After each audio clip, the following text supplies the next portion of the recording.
Ni itangazo rimaze gushyirwa hanze n'igisirikare cy'u Rwanda RDF. Ni itangazo kubifuza kwinjira mu ngabo z'u Rwanda. Ubuyobozi bukuru bw'ingabo z'u Rwanda buramenyesha abanyarwanda bose bifuza kwinjira mu ngabo z'u Rwanda ku rwego rw'abasirikare bato nyuma y'umwaka umwe w'amahugurwa ko bakwihutira kwiyandikisha mu biro by'imirenge babarirwamo guhera ku itariki ya 15 kugeza ku itariki 21 Ukwakira 2021.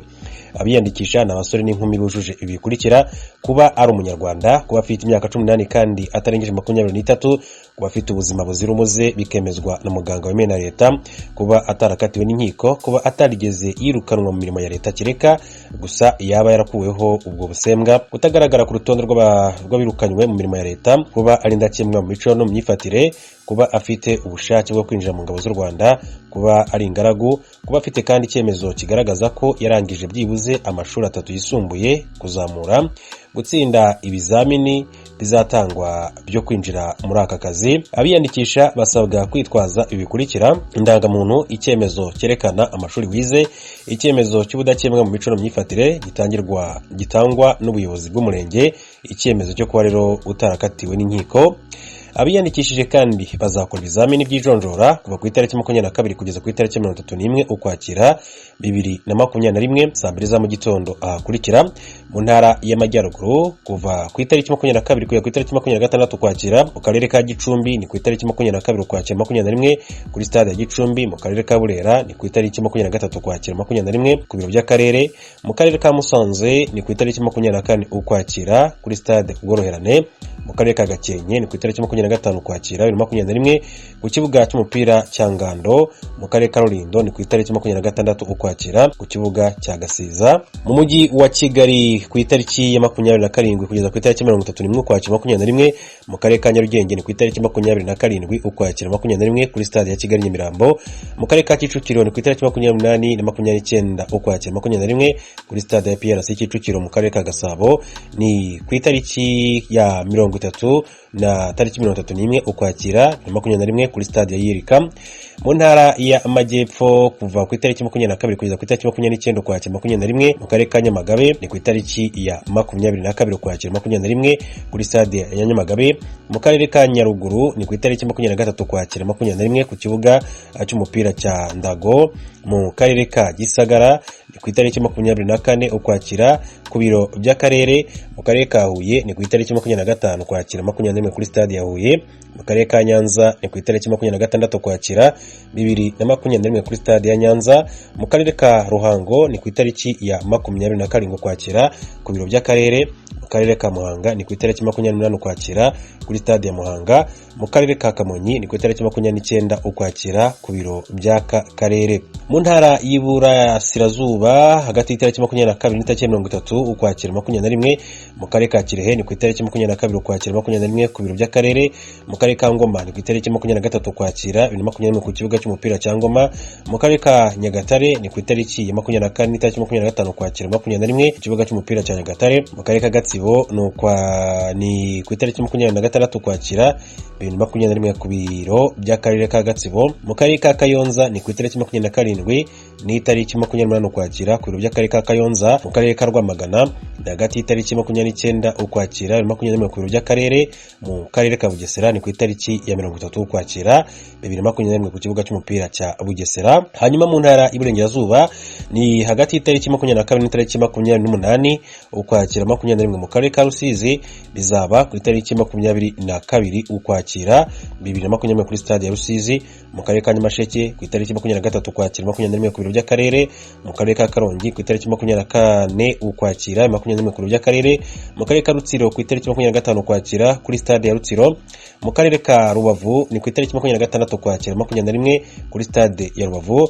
mu karere ka Nyabihu ni ku itariki 27 Ukwakira 2021 ku kigo cya gisirikare cya Mukamira, mu karere ka Ngororero ni ku itariki 28 Ukwakira 2021 kuri stade ya Ngororero.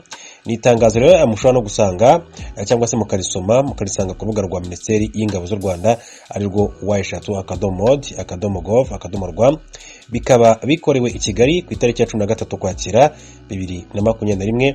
Bernard Niyomugabo Lieutenant Colonel ni umuyobozi mukuru ushinzwe abakozi n'ubutegetsi mu ngabo z'igihugu cy'u Rwanda, niwe washyize umukono kuri iri tangazo. Ibyo rero nandi amahirwe yongeye guhabwa abanyarwanda by'umwihariko abakiri bato, abahungu ndetse n'abakobwa, yo kuba bakwinjira mu ngabo z'igihugu cy'u Rwanda bakajya nabo gusigasira ubusugire bw'igihugu cy'u Rwanda, nako bacunga umutekano hirya no hino ku isi, nk'uko birimo birakorwa umunsi wa none, aho ingabo z'u Rwanda zagiye zitanga umusanzu ukomeye cyane hirya no hino. Hari ingabo ziri muri Cabo Delgado, ni intara yo mu gihugu cya Mozambique, hari abari Bangui, ni umujyi mukuru mu gihugu cya Centrafrica, hari abari muri Sudani y'Epfo, hari abari muri Sudani, hari ndetse n'abagiye muri Haiti. Byose rero navuga ko ari amahirwe yongeye guhabwa abanyarwanda bakiri bato kuba bakwiyandikisha bakaba bakwinjira mu ngabo z'igihugu cy'u Rwanda. Ntimucikanwe rero n'aya amahirwe. Reka rero dukomeze turebera hamwe n'andi makuru atandukanye akomeje kugenda avugwa. Mu Rwanda, urwego rw'igihugu rw'ubugenzacyaha RIB rwataye muri yombi umunyamakuru Nsengimana Theoneste ufite umuyoboro wa YouTube witwa Umubavu TV. Yafatanywe n'abandi bantu batanu. RIB ivuga ko bakurikiranweho icyaha cyo gutangaza amakuru y'impuha. Asumta Kaboyi araduye inkuru neza. Umunyamakuru Nsengimana Theoneste yatawe muri yombi ku mugoroba kuri wa gatatu, yari kumwe n'abandi bantu batanu. Amakuru y'Ijwi ry'Amerika ryahawe n'umuyobozi wa DARF Umurinzi Madame Ingabire Victoire agaragaza ko abafashwe bandi batanu benshi ari abarwanashyaka ba DARF Umurinzi. Umuvugizi w'ubugenzacyaha bw'u Rwanda Murangira Thierry yabwira Ijwi ry'Amerika impamvu y'iryo tabwa muri yombi. Nsengimana Theoneste yafatanywe n'abantu batandatu. Uyu akaba ari Nyirumubavu TV ikorera kuri murandasi. Abo bafatanywe Sibomana Sylvain, Rucubangana Alex, Hagenimana Hamad, Ndayishimiye Jean Claude, Uwatuje Joyeuse. Aba bose bakaba bari mu mugambi umwe, wo gutangaza no gusakaza amakuru y'ibihuha agamije gukurura inzangano no guteza imvururu n'imidugararo muri rubanda bakoresheje imbuga nkoranyambaga zitandukanye. Murangira ntiyavuze ibyo batawe muri yombi batangaje byabaye imbarutso y'ifatwa ryabo, ahubwo yasobanuye ko bafashwe nyuma y'iperereza RIB yari imaze iminsi ikora. RIB ivuga ko iryo perereza ryari rigamije kureba ibyaha bikorerwa kuri murandasi, akaba ari byo byashingiweho batabwa muri yombi. Mu bafatanywe n'uyu munyamakuru humvikanye izina risanzwe rizwi mu Rwanda rya Sibomana Sylvain. Uyu akaba yarahoze ari umunyamabanga mukuru w'ishyaka ritaremerwa mu Rwanda rya FDU Inkingi. Iri shyaka ryahoze riyobowe na Madame Ingabire Victoire Muhoza mbere y'uko ashinga iryitwa DARF Umurinzi. Umuyobozi wa DARF Umurinzi Madame Ingabire Victoire mu kiganiro yahaye radiyo Ijwi ry'Amerika yagaragaje ko atari Sibomana wenyine wafashwe, ko n'abandi bari kumwe bafite aho bahuriye n'ishyaka rye. Ntabwo ari Sylvain gusa, harimo Sibomana, harimo Rukubanganya Alex, ni umuntu uduhagarariye mu burasirazuba, harimo Hangimana Hamada mu Rwanashyaka usanzwe, harimo Ndayishimiye Jean Claude no mu Rwanashyaka usanzwe, Uwatuje Joyeuse we yari umudamu w'inshuti yanjye ukunda kuza kumfasha hano mu bintu administrative. Ni ukuvuga ngo bariya usibye uriya munyamakuru abandi bose n'abarwanashyaka banyu? Abandi bose n'abarwanashyaka bacu. Damu rero ntabwo ari mu Rwanashyaka, ni inshuti yanjye ariko akunda kuza kumfasha. Kugeza ubu byantunguye ngewe, urabona tumaze igihe muri Covid, abantu ntibahura. Ndongo kubyumva byanyobeye, ntabwo ndi kubyumva, ntegereje ko avoka mbwira ati wenda barabarega iki n'iki simbizi. Abo bose mwarimukanye muri DARF Umurinzi? Muri aba bose bafashe Sylvain niwe wari umaze igihe twabanye muri FDI, muri Darufa. Abandi bose ni bashyashya binjiye muri Darufa rwose, n'abajene ntekereza binjiye muri za 2019. Sibomana yaraherutse gufungurwa nyuma y'imyaka 8 yamaze muri gereza ashinjwa icyaha cyo guteza imvururu muri rubanda arwangisha ubutegetsi buriho. Ijwi ry'Amerika ryifuje kumenya niba Sibomana ndetse na bagenzi be bafashwe ibyo bakurikiranyweho bifitanye isano n'ishyaka babarizwamo. Murangira abiduhe ibisubizo. Mu byo nagutangarije nta umutwe wa politike nigeze mvuga, nta naho bihuriye. Abafashwe bafashwe kubera ibyaha bakurikiranyweho, ntaho bihuriye n'imitwe ya politike bashobora kuba barimo. kandi urwego rw'igihugu rw'ubugenzacyaha iyo rujya kugenza ibyaha, iyo rukurikiranyeho umuntu ibyaha ibyo byose aba yakoze, ntirubanza kureba ngo uri mu wuhe mutwe wa politike cyangwa nta mutwe wa politike urimo. Umuvugizi wa RIB yasobanuye ibihano bitegereje abaregwa mu gihe ibyaha byaba bibahamye.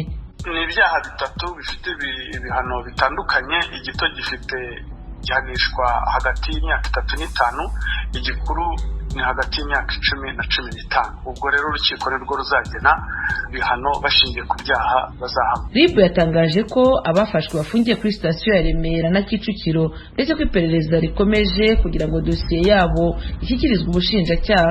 Itabwa muri yombi ry'umunyamakuru Nsengimana ndetse n'abandi bantu 5 bari kumwe rije rikurikira ibyari biherutse gutangazwa na RIB, aho uru rwego rwaburiraga abantu bose baba abanyamakuru cyangwa abandi bantu bakoresha imbuga nkoranyambaga kwirinda kuba umuyoboro w'abashaka guhungabanya umutekano w'igihugu. Si ubwa mbere umunyamakuru w'Umubavu Nsengimana atawe muri yombi, kuko mu kwezi kwa 4 umwaka ushize yafashwe akurikiranyweho uburiganya, aza kurekurwa mu kwezi kwa 5 k'uwo mwaka agizwe umwere n'urukiko. Assumpta Kaboyi, Ijwi ry'Amerika, i Kigali. Umukuru w'igihugu cy'u Rwanda Paul Kagame avuga ko abasirikare be bagera ku 200 ari bo bari mu ntara ya Cabo Delgado muri Mozambique. Yabitangarije mu kiganiro yagiranye n'umunyamakuru Steve Clemons w'ikinyamakuru The Hill cyo muri Leta Zunze Ubumwe za Amerika. Mugenzi wacu Temistocle Mutijima yadusemuriye iki kiganiro muri make. Ikiganiro cyabaye mu Cyongereza. Ku ikubitiro ubwo Leta y'u Rwanda yatangazaga iherezwa ry'umutwe w'ingabo muri Cabo Delgado mu kwezi kwa 7 k'uyu mwaka, hari hemejwe ko uwo mutwe ugizwe n'abapolisi n'abasirikare bose hamwe bagera ku 1,000. Uwo ni nawo mubare kugeza ubu waruzwi wanemejwe mu itangazo Leta yasohoye mu kwezi kwa 7 k'uyu mwaka.